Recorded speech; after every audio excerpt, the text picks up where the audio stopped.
Hey Tim, first off, congratulations on the birth of your son. That's awesome. Uh, I agree with most of the things you're saying in your video here, and I really wish when Dustin had been talking about his Vast Apostate Army idea, he had presented it in the way you have here, and he may have initially intended it to be a rhetorical device, as he now claims, but I really do think he got caught up in the idea of being leader of a vast apostate army, but that's kind of beside the point.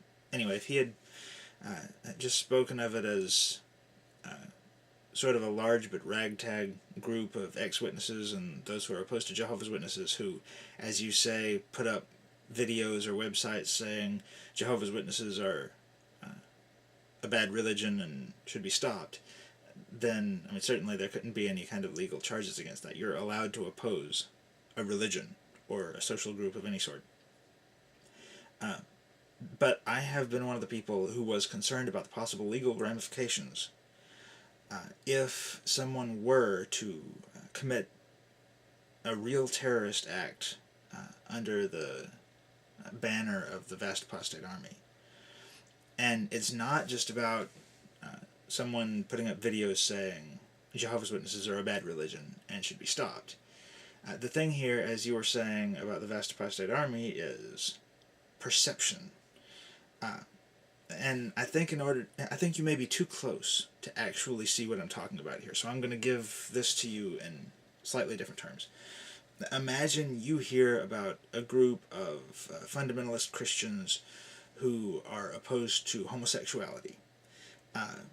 One member of the group has appointed himself as the high commander of the group. He is a young, bald, Caucasian ex-military man.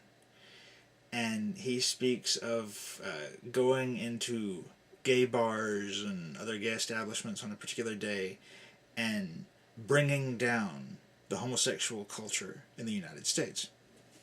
Well, that in itself, just saying he wants to bring down the homosexual culture, wouldn't make him the leader of a terrorist group or even a hate group. You're allowed to oppose homosexuality.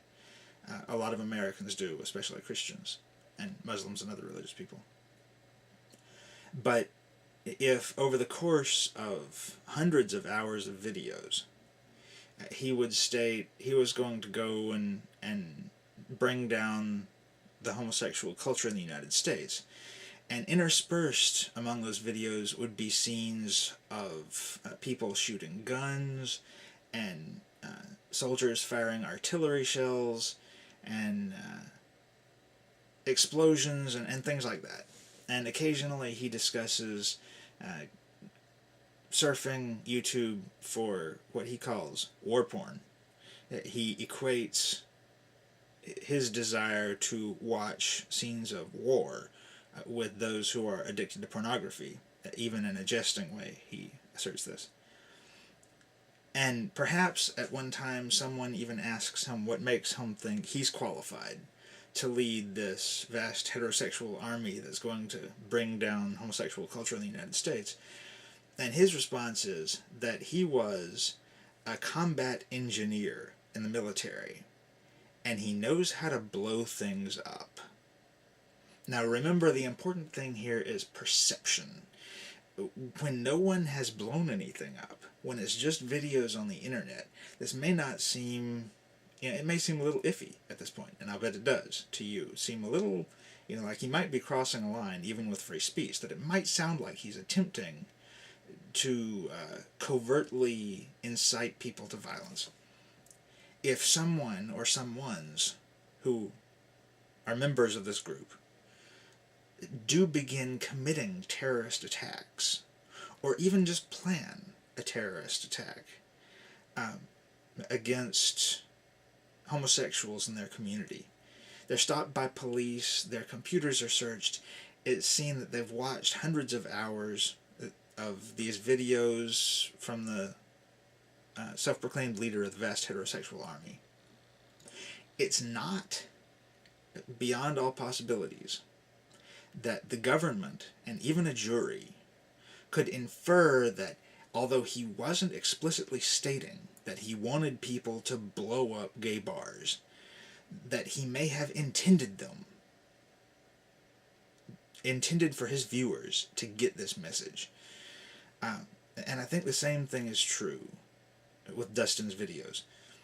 If someone were to watch his videos and get the misguided impression that he wanted them to go out and blow up stuff, whether it was, in 2017 or whenever, or the next memorial, or whatever they might do, if they got the impression he wanted them, he was instructing them to go blow up something, because he's a combat engineer, he knows how to blow things up,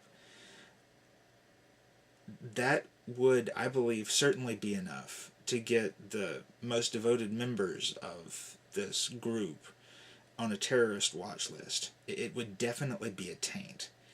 And depending on how good the prosecutor was and how favorable the jury was, it could actually lead to charges against the leader of this group, even if he just intended it as a rhetorical device.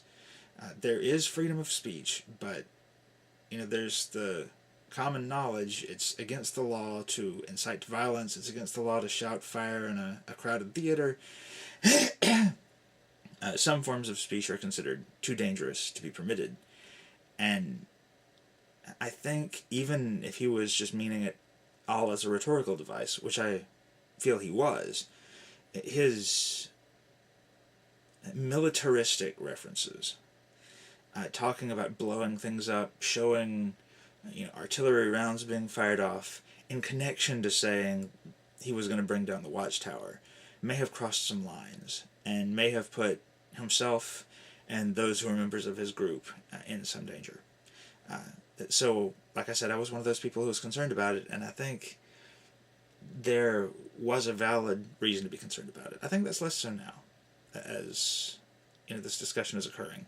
But if something had happened during the height of those videos, I think there could have been problems for the members of the Vast Apostate Army.